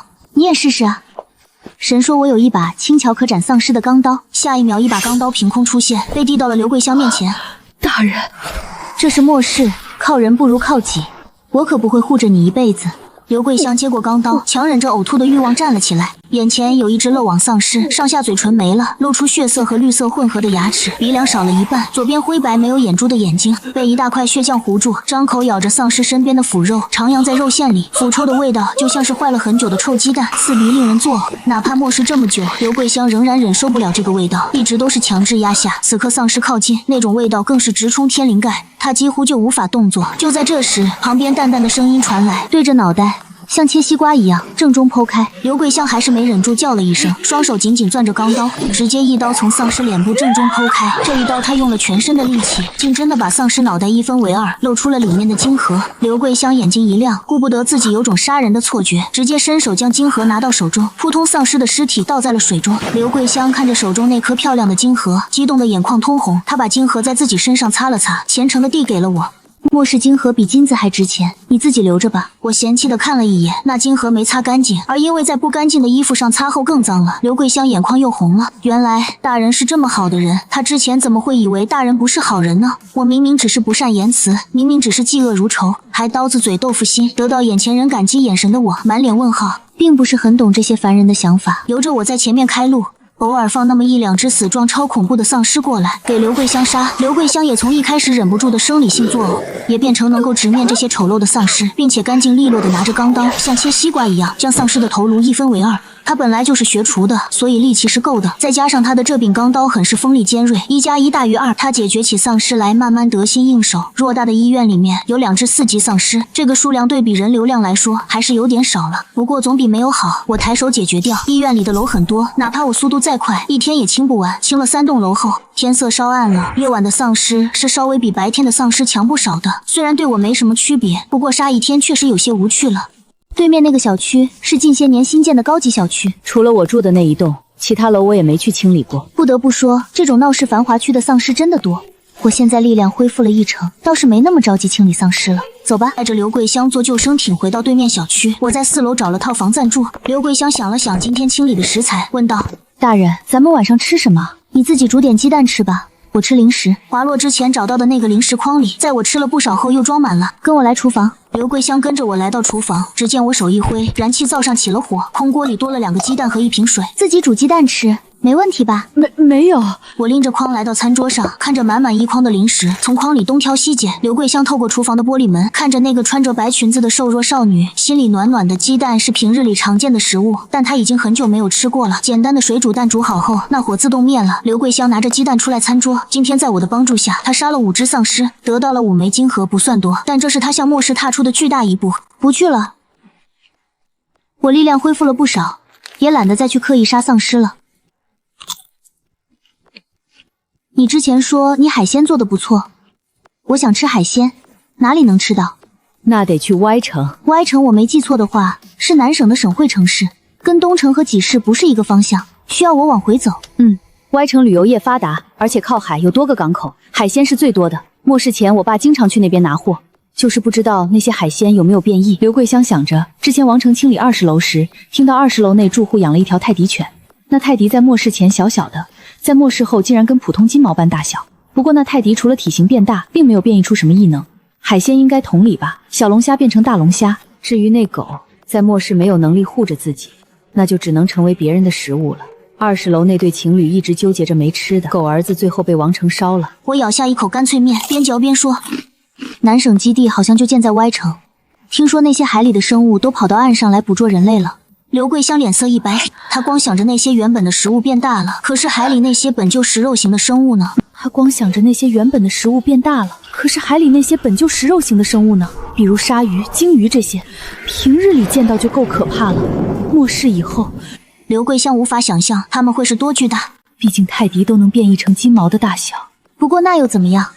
谁也不能阻止我吃想吃的东西，但刘桂香却从中感觉到了霸气和自信。我抬眸看了那人一眼，我吃完干脆面，心情颇好的在零食筐里挑选着下一包零食，显得孩子气十足。可只有刘桂香知道我的实力有多么强大。没错，就算鲨鱼、鲸鱼这些海洋生物都跑到了岸边捕捉人类又怎样？在他家大人面前，也不过是1秒和3秒的事情。1级丧尸1秒，2级丧尸3秒。刘桂香珍惜的吃完了2个鸡蛋。在我那里拿到了干净的床单被罩，把整个房间都好好清理了一下，特别是床，整理得干干净净。大人，都收拾好了。早点睡吧，明天我们去歪城。是。今天的夜晚安静了许多，是刘桂香在末世以来睡得最舒服、最安心的一觉。一夜无一早，简单的吃了鸡蛋和牛奶的早餐后，两人下楼准备离开。刚出来小区，就远远看到一大片红色，约莫有5艘救生艇的样子，上面站满了人，他们都穿着统一的作战服，手里还打着枪，一人站在最前面，手里拿着望远镜。队长，前面有2个女子，手里握有一柄钢刀，视线所及之处没有看见丧尸。还没有丧尸？这里可是 H 市的3甲医院，太奇怪了。队长，那2个女人是什么人？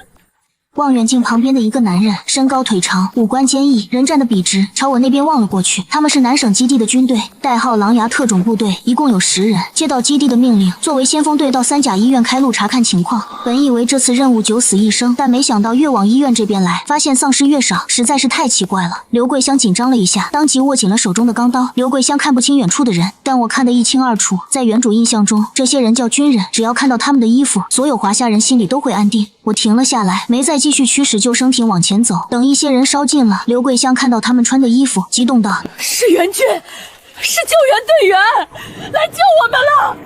那边加速过来，两边终于会面。站在前头的队长率先开口：“你们好，同志，我们是狼牙特种战队，我是队长胡一刚。”队长叔叔你们好，我们是这个小区的业主。刘桂香指了指旁边小区，准备去南省基地，那边局势咋样？海鲜管够不？前面的话还算正常，后面海鲜多不多是怎么回事？还有眼前的人都快40岁了吧，叫他一个28岁大小伙叔叔行吧，这他都习惯了。更重要的是，眼前的人他刚刚远远看着还以为眼花，现在才发现还真的是穿着白色连衣裙，脚下还踩着一双恨天高细腻的雨水打在我的身上，好像落下，却又好像没有，因为我的衣服根本没湿。胡一刚整理了一下心情，看一下刘桂香旁边的我。基地里的异能高手还是有不少的，安全方面可以得到一定的保障。你们若是想去南省基地，可以等我们完成任务，我们带你们回去，或者等后面我们的同事来了，你们跟他们一起回去。刘桂香看着我，没有回话。要不要跟军人一起走，不是他能决定的。我瞧了他们一眼，你们是来开路的吧？想去医院找什么？或许我能帮忙。胡一刚惊讶于我的敏锐，居然还把他们的任务猜出来了。他连忙问道：“同志，你们知道这医院是怎么回事吗？丧尸怎么这么少？”触目所及之处，居然一个丧尸都看不到。刚刚他们一路过来，也是看到了许多丧尸的尸体，估计可能都是从这里飘过来的。我一脸无辜，我不知道耶，我就是这小区的业主。之前丧尸好多，我都不敢出来。这几天发现丧尸好像没了，我才出来的。胡一刚敏锐地注意到我在说自己不知道的时候，旁边刘桂香一瞬间没有掩饰到位的情绪。他们一定知道些什么，只是没有说。你们真的什么都不知道吗？人突然消失在屋里，都没听到什么声音？没有。胡一刚已经确定了，这小姑娘一定在隐瞒着什么。他想了想道：“回基地一路危险，你们要不要等我们完成任务，跟我们一起回去？”我们也想了想，我想这2天就走。你们这2天能完成自己的任务吗？如果有人保护，不需要自己出手，那还不是躺着享受？我可不是个劳碌命。好，相反，我非常爱享乐。不一会，胡一刚说：“不确定，不过一会儿我会通知我的同事们，他们应该晚些能到，到时候你也可以选择跟他们一起走。既然有人保护，我就从空间拿出一张藤枝小凳，坐了下来。旁边的刘桂香见状，连忙从自己的背包里拿出一把伞，为我撑伞。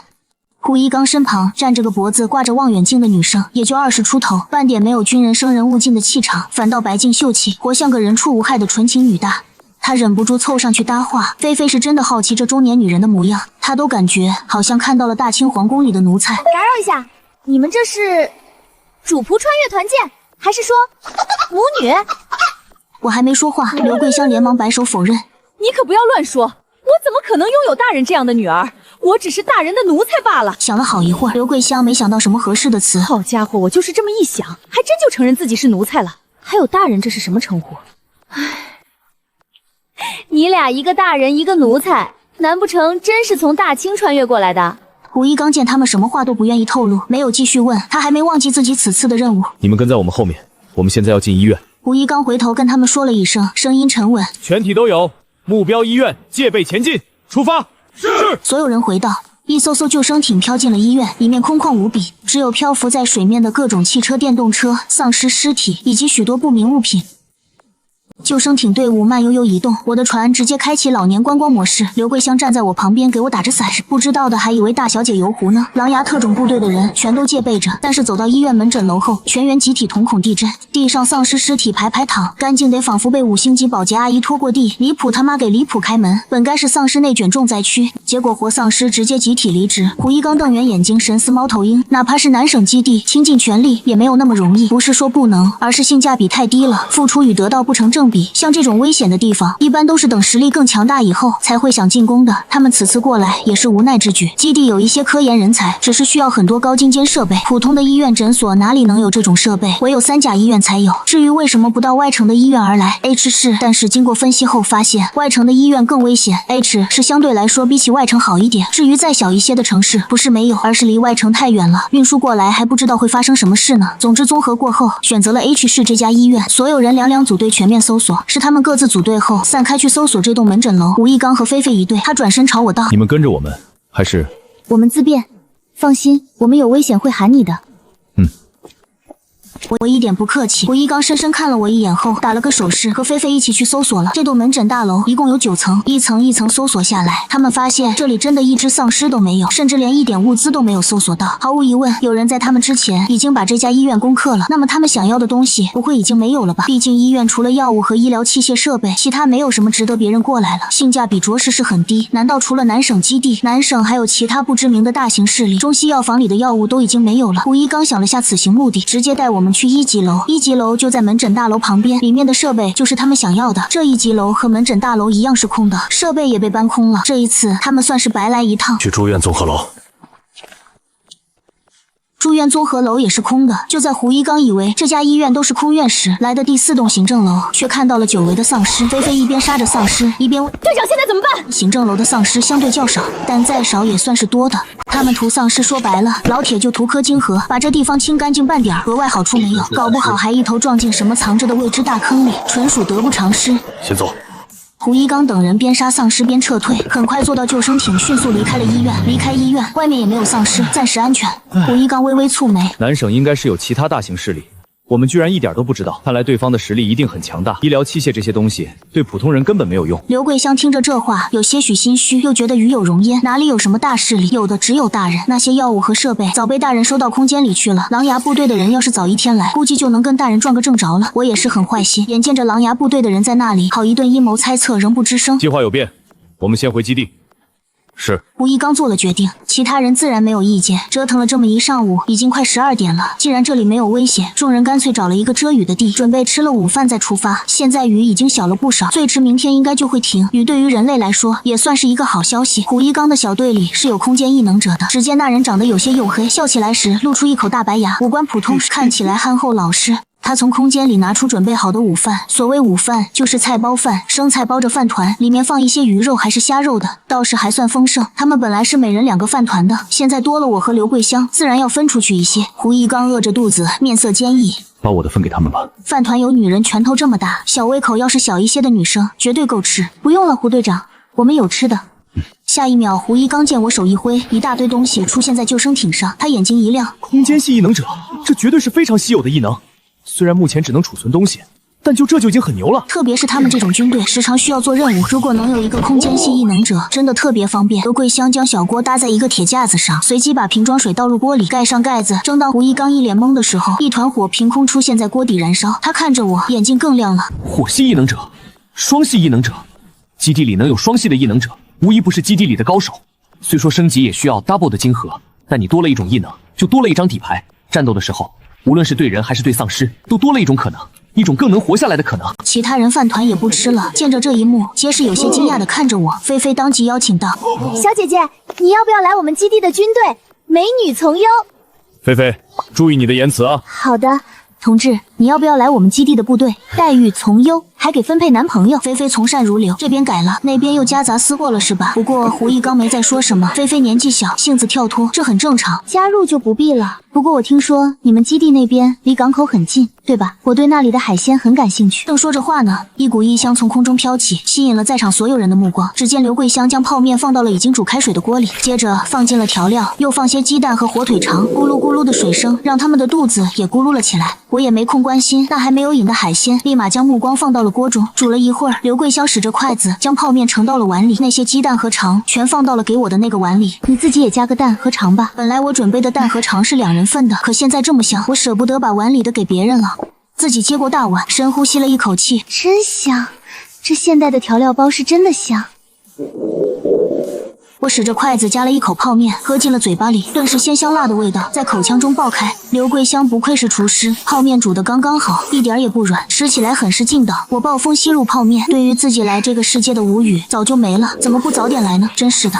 菲菲吸一口诱人香气，扒一口寡淡饭团，眼含热泪。对她来说，能闻到泡面跟上辈子的事情差不多了。家常家淡的泡面，在这个世界已经成史诗级传说珍品了。但它是真的香啊！吸入所有面条后，打了个饱嗝，余光不经意看一群偷香的人，心情颇好的我难得大方。你们要不要来一些？我们这儿还有。听到我邀请的话，不少人都暗暗咽了咽口水，但面上还是坚定的拒绝了。不行，我们有吃的。而且我们不能拿群众一针一线。吃完午饭，胡一刚一行人看到刘桂香奢侈的用矿泉水用来洗锅后有点破防。这不是下着雨，有现成的雨水吗？为什么不用？不用的原因，他们也猜到了，物资一定很多，而物资多的人通常与实力划等号。因为出现意外情况，所以胡一刚一行人回城时都非常赶。他们回基地的路线是来时的路线，这路线他们来时踩过点，偶尔遇到有丧尸，都是一枪解决，一枪不行就再补一枪。从 H 市到外城，胡一刚一行人饱受摧残，倒不是有危险，而是每天吃饭时，他们吃着干巴巴的饭团，另一边的我们吃的各种丰盛，他们的眼泪差点就从嘴巴里流出来了，还好他们擦得快，没人看见。到了外城自家地盘，胡一刚他们更是熟悉，绕过各种危险的地方，很快回到南省基地。南省基地建在港口附近，或者说是沿着海划分了一大块地方，这里无疑是危险的，因为距离海域极近，但明知道危险却还建在这里，自然是有原因的。基地若不建在这里，阻止着海洋生物入侵陆地，那在陆地生活的人无疑会更加危险。只有建在这里，才能第一时间将海域这边的危险隔绝在这里，不让他们上岸。也已经很难生存的人类再增加危险。基地建得很牢靠，全是用各种钢铁和金属铸成的围墙。人类进入的大门是背对海域的，面对海域的那个门，与其说是门，不如说那是战场。基地建在高处，这个设计一开始就是为了抵御海洋，没想到如今遇到洪涝灾害，倒是不打正着。进了基地就用不上救生艇了。我踩着高跟鞋，那一袭漂亮的白裙子，若是在末世前很正常，但如今我这副干干净净，旁边还有佣人跟着打伞，仿若个大小姐出巡的模样，惹来了不少视线。基地门口有很多人，我几乎一下就吸引了所有人的视线。其中不远处，一个20出头的男生刚交换完东西，抬头就看到了踩着恨天高的我。不是，他有病吧？一旁男生低声嘟囔了一句，眼底藏不住实打实的羡慕。末世里敢这么穿的，要么本人战力天花板，要么后台靠山硬到离谱，普通人想穿都没那胆子。但羡慕归羡慕，改嘴还是得嘴。男生快速回到自己的住处，就见小厨房内一个男生正在煮着海鲜粥，表情苦大仇深。男生走进厨房，哥哥，你猜我刚刚去换东西看到什么了？哥哥听到男生的话，立即将目光放到了他的手上。泡面，居然换到泡面了。这粥你吃吧，我吃泡面。这不行，哥哥，咱们一人一半。男生立即拒绝，两人好一番拉扯后，最后裴哥以老大的身份分到了7/10的面饼，剩下的3/10为小弟煮上面条。裴哥这才问周游：“你刚说你看到什么了？”哥哥，我基地门口看到一女的，你绝对想不到那女的什么样。能什么样？2只眼睛1只嘴呗。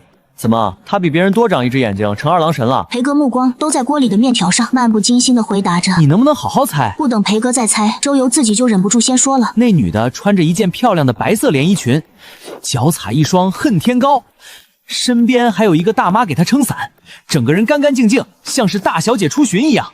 不是他疯了吧？穿裙子我忍了，居然还踩高跟鞋，这不是拿命逛街呢？裴哥在基地见的女人可太多了，不管是娇软小白花还是战力猛女，最多就是爱干净点。就算敢穿裙子，也全是捂得密不透风的保守款。谁敢这么作死穿搭啊？末世以后，没有实力的女人很容易成为男人之间的玩物。基地里多的是女人故意扮老扮丑。谁说不是嘛？我也这样想的。我看她跟着一个部队，应该是基地哪个领导的女儿吧？裴哥羡慕道。以前我以为自己投胎投得好，现在才发现草率了。现在投得好的人才是真的好啊！说着说着，裴哥不由想起自己那同母异父的姐姐。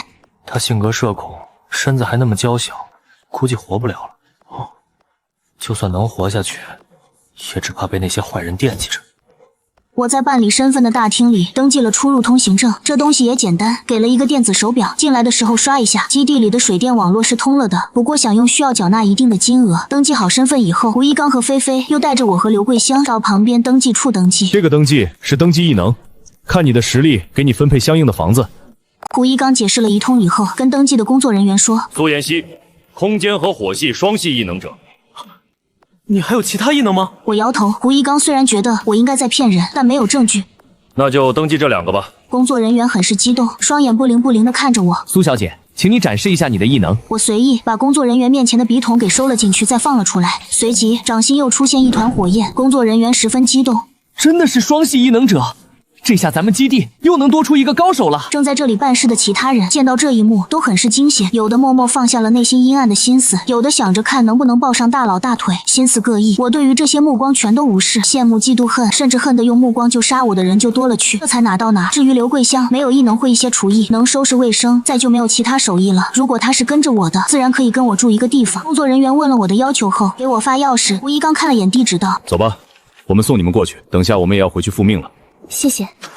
在基地门口的时候，胡一刚就让除了菲菲的队友都先回去复命，坐上胡一刚的军用越野车。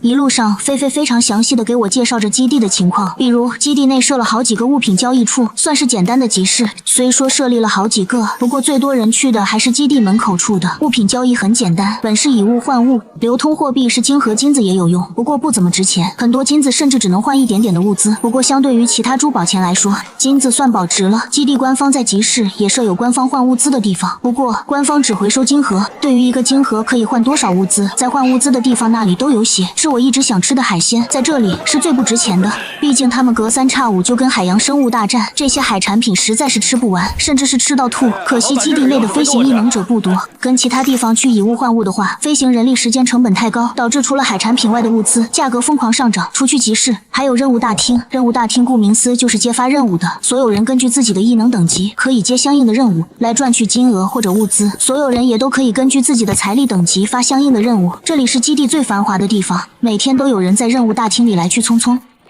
说话间，车子已经来到一栋洋房前，这里街道难得的干净整洁，街道旁种植很多变异的花卉，个个争奇斗艳，看着好看是好看，但总有点瘆人劲儿。我看着那些胡一刚解释道：放心，基地内种植的植物都是安全的。鉴于我的要求，我的这套房子离战场很近，这是一层4层的复式洋房，1、2层为一家，1楼带个小院子，3、4层为一家，4楼带着小天台。我选的1、2楼出行比较方便。本来以我的双系异能是住不上这么好的房子的，倒不是说实力不够，而是我现在对基地还没有贡献。只是基地极度缺高手，极想要拉拢我留在基地内，故而也就不计较这种吃住的小事了。他们只想自己能投资成功，就算不成功，他们也不损失什么。总之一句话，你或许能赚，但资本家永远不亏。送我到地方后，胡一刚、菲菲和我留了个联系方式，随即匆忙开车离开了。刘桂香拿钥匙打开门，这院子荒草丛生，里面也都是灰尘满满，看样子是没有人打扫过的。我正想说话，就见刘桂香撸了撸袖子，干劲满满道：大人，您先歇着，或者出去走走，这里我来收拾，保证收拾得干干净净。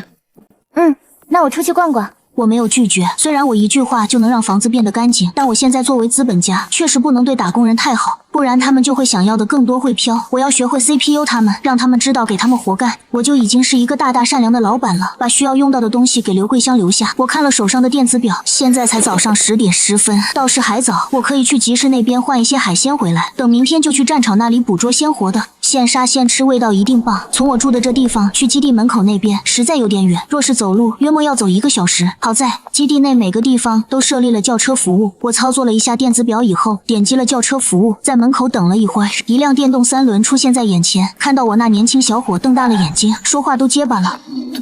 大人，是你叫的车吗？去最大的那个集市。好的，大人。上了车，感受着四面透风的3轮车，心情有些好。年轻小伙启动着3轮车，一路风驰电掣。他对我可不敢有什么非分之想，能住在这里的，敢这样穿衣服的一定很强。我感受着海风，问他，基地内的海鲜应该很新鲜吧？很新鲜的，基本都是每天与海洋生物大战死。如果这天没有海洋生物来攻击，那基地里的人也没有人会去捕捞。一是危险，二是大家都吃腻了。而且异能者还好，身体素质强大，但普通人吃多了海鲜对身体也不好。4是见我还挺平易近人的，年轻小伙一下就打开了话茬，不需要我怎么说，自己就倒豆子似的说着基地里的各种事情。别说，我还真有些开了眼的感觉。年轻小伙开得快，在家路上没有太多车，很快就到了集市。这里很多人脸上什么表情的都有，因为隔壁就是任务大厅，所以不少交接完任务的人就直接到集市里来交易。我出现的时候，不出意外的吸引了不少人的目光。吃完泡面的裴哥看着那一锅剩下来的海鲜粥，觉得不能再这么下去了，于是和周游出来任务大厅接任务。他是速度异能者，周游是水系异能者。速度异能者说实话在异界里没什么用，顶多就是逃跑的时候比别人跑得快。至于水系异能者倒挺重要的，可偏偏南省基地并不缺水，毕竟这里靠着大海呢，所以两人一直混得不上不下。有些产金河多的任务接不了，金河少的任务他们有些看不上，属实有些眼高手低了。此时被海鲜毒打以后，终认清现实，打算靠勤劳致富。刚到任务大厅，周游眼尖的瞥到一抹白定金，看过去，哎，哥哥，快看，是那女的，这不就是刚才遇到过的有病的女人吗？裴哥正盘算着要接几个任务异能才能升到2级，就被周游拉着往不远处看去。哟，真有人敢这么玩命穿搭，瞅瞅周围男的那眼神，都快粘人身上8层皮了。他话还没说完，就在那儿，作死女转过头朝他看了过来，四目相对间，我眼花了。确实，我居然敢一个人就穿着裙子来集市。虽然我可能实力强大，可须知人外有人，天外有天。我能说自己是基地最强吗？不是，我就老老实实猥琐发育最好。不然的话，周游捂着脸，不可置信地看着裴哥。哥，你好好的打我干啥？怎么说话呢？我姐就是最强的，她穿裙子碍着你什么事了？周游一脸懵逼。姐，哥哥这是想要去抱那女人的大腿，想开了打算做小白脸，少奋斗20年了。周游一言难尽地看着裴哥，只见他心目中那个贫贱不能移、威武不能屈的哥哥，像个花孔雀一样，花枝招展地朝那女人扑了过去。虽然这女的比起基地里的实力大楼要好看很多，但也不能这么比啊！瞧瞧这女的都瘦成什么样了。周游表示，他这么吐槽，绝不是因为他嫉妒。有些人不想吃软饭是因为他不想吃，但有些人，你猜他是不想吃吗？他是吃不到。周游就是吃不到的那个人。这么想着，他连忙跑过去。万一女大佬不喜欢太花枝招展，反而喜欢他这样小帅的呢？我属实没料到，就随便瞟了一眼，直接逮到原主心心念念的宝贝弟弟。原主那执念，亲妈都得靠边站，弟弟才是天。但不好意思，我可没继承这地控 buff， 所以面对裴哥扑过来的身体，我身体微微一闪，对方顿时就扑了个空。裴哥没有在意，反而激动道：“姐，真的是你？你怎么穿裙子了？真好看。”我是不怎么穿裙子的，因为太瘦了，偶尔出几次门都会被人指指点点，瘦得像皮包骨。刚跑过来的周游，你刚刚可不是这么说的，真没想哥哥你居然也有一颗舔狗的心。我抬眼看他，你怎么在这里？难怪裴燕找不到他，原来裴哥跑外城来了。都怪他。哦，裴哥指着跟过来的周游。末世前一天晚上，他失恋了，说想看海，于是我陪着他自驾去歪城。刚到呢，大街上就突然出现好多咬人的丧尸，病毒一下就席卷全城了。我们住在酒店里，觉醒了异能，可以自保。后来整个城市沦陷，我们被基地的救援队带到了南省基地。我以为你们都会来这里的。那你可猜错了，裴燕早扎进 G 市了。他们一群人嫌南省基地又小又拉胯，地理位置也不行，组团集体论去 G 市了。姐，你怎么知道？裴哥有些意外。姐，你跟大哥见到面了？他带着同伴到我住处找到的。我后来去理工大附近找你，不过没有找到，因为天气原因，我们决定提前去基地。后来呢？裴哥连忙追问。后来我们到了路的分岔口，我想走一条比较危险的路，裴燕不同意，于是我们就分道扬镳了。裴哥好像没有听到危险2个字，顿时就炸了。裴燕他就这么抛下你了？我真服了，亏他还是当人哥哥的，果然没有血缘关系就是靠不住。呸！还是我俩好。他说这话完全忘了自己跟裴燕也是同父异母的兄弟。裴哥语气凶狠，我下次见到他一定要将他打扁。末世前我打不赢他，末世后可不一定了。我可是觉醒了异能，还是速度系的。我默默提醒。裴燕觉醒了火系异能，我跟他分开的时候他是2级异能者。行吧，至少现在润得快，成功避开挨揍套餐了。就算觉醒异能，还是躲不过血脉压制。姐，那你没事吧？你是怎么过来的？飞过来的。周游在一旁震惊道：“姐姐，你居然是飞行异能者，难怪姐姐敢穿高跟鞋，原来是会飞啊！那姐姐能不能让我摸一下翅膀？我太好奇了。”摸什么摸？哥哥，你打我干啥？你说打你干啥？你个死渣男，别离我姐姐这么近，还想摸我姐姐的翅膀，你怎么不去死一死？周游在自己嘴巴做了个拉拉链的手势，裴哥这才放过他。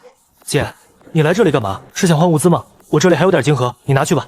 裴哥说的有点晶核就是3枚晶核，实在是太缺了，又要用来升级异能，又要用来兑换物资。丧尸虽然不难杀，但周边的都被清理完了，那些落单也都被清理完了。再想得到晶核，就得去一些没有被探过的房子之类的地方。他又没加入小队，所以这么穷实在是正常。我看了他手里的晶核一眼，有点无语。裴哥见我不说话，还以为我感动了，不禁拍了拍自己瘦弱的胸膛。姐，你不用感动，我现在准备去接任务了，赚取晶核就是分分钟的事情，以后养你绝对没问题。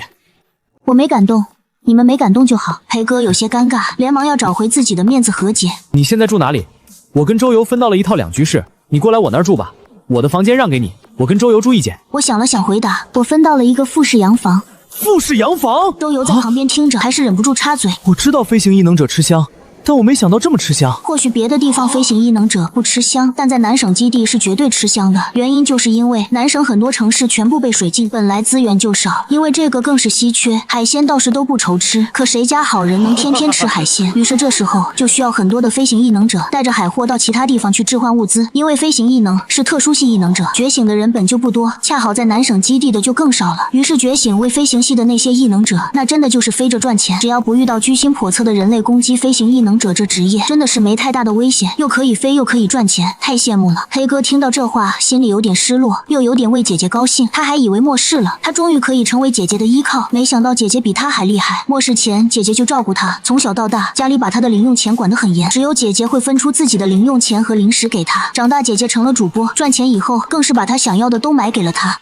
一直想着等自己赚钱以后要报答姐姐，没想到末世来了。走吧，跟我去集市看看。我没注意到裴哥的情绪，说是集市，其实就是好多摆摊的，也有一个基地官方的店面，门口挂着金盒可以置换的物资，卖海鲜的是最多的，也是最无人问津的。我看到一个摆着大铁盆，里面装满了比末世大菠萝还要大一些的小龙虾，上面挂着一个牌子，牌子上写着变异小龙虾，肉质精美鲜活，1金盒1盆。裴哥顺着我的目光看过去，就看到了那牌子。靠，1金盒1盆，抢钱啊！一路以来，我一直听着说这里的海鲜不值钱，但没想到这么不值钱。1金盒换一大铁盆的小龙虾，居然还被说抢钱。我见他卖的小龙虾还算新鲜，掏出了1金盒丢给那人。这盆龙虾我要了。裴哥拿上说，这不值得你。裴哥话还没说完，那老板接过金盒，满脸笑容的把一铁盆小龙虾端给裴哥。谢谢老板，这盆也送你了。说完他就一溜烟跑了，那速度生怕我后悔。姐，1金盒买1盆小龙虾太贵了。裴哥想着姐刚来基地，不清楚基地的情况，将手中的盆丢给周游后，连忙跟上去解释。你是不知道，咱们这儿隔3差5就干一场大战，等打完仗，海边满地都是现成海鲜，白捡都不用花钱。1金盒虽然不多，但还不如拿去换其他的物资哦。我对此表示疑惑，可是我现在就想吃，而且能花钱解决的事情，为什么要自己忙活？我的语气太过真诚，趁着裴哥和周游2个穷鬼无地自容，他们穷鬼需要考虑性价比，人家飞行异能者需要吗？人家可是住复式洋房的人，同样是人，差距怎么这么大呢？买了海鲜以后，我又看到有不少新鲜蔬菜，同样买了不少。新鲜蔬菜也是奢侈品，毕竟末世以后，没有什么人愿意种地，只要稍微有点志气的普通人，也都更愿意出去历练，杀丧尸赚取金盒，赢得在末世活下去的资本。当然，这些都是好听的托词，现实情况其实是普通人再怎么种植，也种不赢木系异能者。这些人催生植物，很快将普通人的成本打压下去，以后他们木系异能者就将蔬菜水果市场垄断了，蔬菜水果的价格多半是由他们来定，毕竟他们才是供货商，这些卖菜的基本都是中间商，从木系异能者那里进货以后拿过来卖，从中赚个差价。裴哥跟周游这俩穷光蛋，穷到连买菜的金盒都掏不出来嘴馋，想吃青菜得自个儿掏金盒买种子，种的也就自己勉强能吃吧。此刻2人手里都拎着我东逛西逛买来的东西，那金盒跟不要钱似的，像是丝毫没注意到暗中一些贪婪的眼神。姐，我们快走吧。基地里虽然不允许斗殴，但这是禁止不了的。就像末世前制定的法律，还是有许多人知法犯法。我自然早就感受到了一些不怀好意的人的眼神，不过我一点也不在意。怕什么？他们敢来，就让他们有来无回。周游立马拍马屁，姐姐霸气，霸气什么？我姐的飞行异能虽然不怕丧尸，但是人类的异能还是可以攻击到她。我看了下两人手里的东西，基本没有空的地方可以拎了。去叫辆车，我们回去吧。大发慈悲的裴哥如蒙大赦，立马叫了一辆4轮车，三人拎着东西坐到车上。我说了地址，车子启动，而不多久后，很快有一辆车迅速跟了上去。这里可是好地方啊，就是离战场稍近了些。要是哪天基地扛不住，第一个遭殃的就是姐姐住的这个地方。你俩屋子里还有东西吗？有的话顺便去拿一下，以后住我那里吧。裴哥和周游此时还在感慨我住的地方。我在副驾借着后视镜扫了眼后座，我其实主要是想带着裴哥。原主在这个世界就剩这么个心头牵挂的弟弟，咱修仙的讲究因果闭环，我白嫖了人家身子，还打算在这儿摆烂摸鱼过日子，那不得给原主的执念发点精神加物质补偿？当然，除了照顾裴哥，我好歹还有个靠谱同伴和几件换洗衣物。至于物资那是没有的，他们俩已经山穷水尽，要不然也不会出来接任务。其实，在南省基地比其他基地好的地方，都是南省不缺吃的。这个不缺指的是海鲜，所以导致南省基地有很多懒蛋，只要饿不死，那海鲜就往死里吃。出去冒险是不可能冒险的，能够维持生存已经很不错了。我那也没有男装，所以让司机顺道去了一趟裴哥和周游住的地方。两人住的地方还算可以，是在一栋老旧小区里。这小区保存的还行，不超过10年的楼龄。小区的大门是打开的，可以随意人类进入，但车子进不去。三人下了车，周游道：“哥哥，我进去拿吧，你俩在这等我。”好，快去快回。裴哥应了一声，见周游跑远后走到我身边，刚想说话，余光看到一辆迷你面包车在他们车后停下，随即那小小的面包车像是挤棉花一样挤出了很多人，1个、2个、3个，小小一辆面包里竟下来了6个人。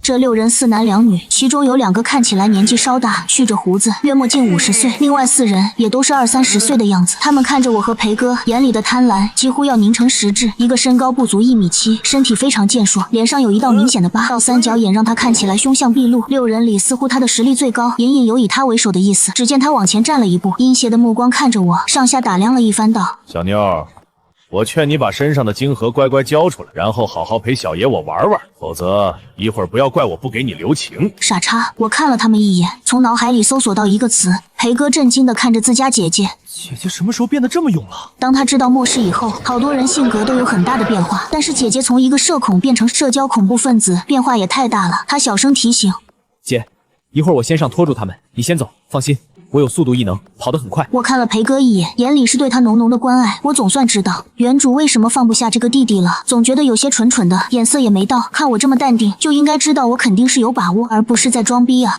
我又不傻，没那金刚钻，犯不着主动送人。头明摆着对方人多势众，挑衅纯属脑子发热。也就前头那黑大个没眼力见，听见裴哥在旁边小声嘀咕，直接哈哈大笑起来。想跑？你觉得我们这么多人能让你们跑掉吗？他刚说完，站在他身后位置的2个女生微微蹙眉。行了，别废话了，赶紧把人解决掉，要是遇到巡逻兵就麻烦了。我同时开口，神说我有一剑可斩傻。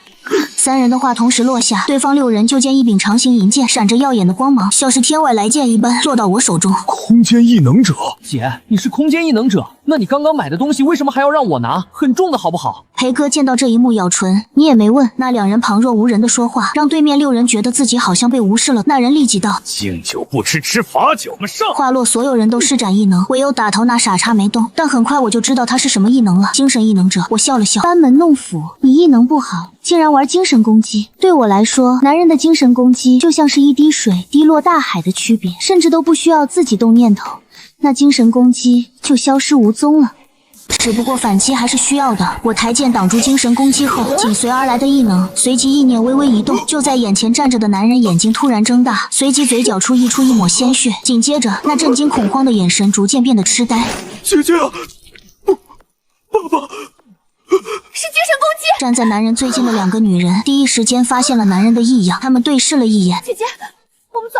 他们6人里最强大的就是这个3级精神异能者，不但等级最高，而且还因为是精神系，能攻击人于无形。之前他们合作过几次，也有一些异能比他们厉害的，不过靠着男人的精神攻击偷袭都是无往不利，从不失手。想跑？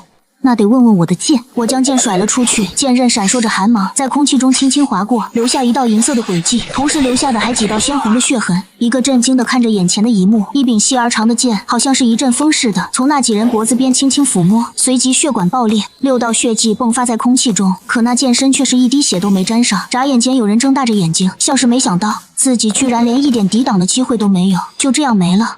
生命的最后只剩对方细碎的哀嚎。我语气漫不经心，我都说了要斩，哪有半途而废的道理？周游拎着包赶来，正好围观了这波大型送终现场。姐姐好帅，剑从空气中来，又从空气中消失。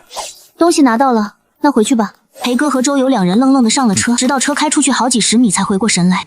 姐，你居然是精神空间飞行3系异能者，基地里最厉害的高手也才双系啊！不怕我挑了挑眉。刚刚我可是杀了6个人。刚刚我看裴哥好像吓到了的样子。虽然末世以后杀人不犯法，杀人的人更是多了去了，但仍有一些人会有道德底线，接受不了杀人。裴哥摇摇头，我怕我姐干什么？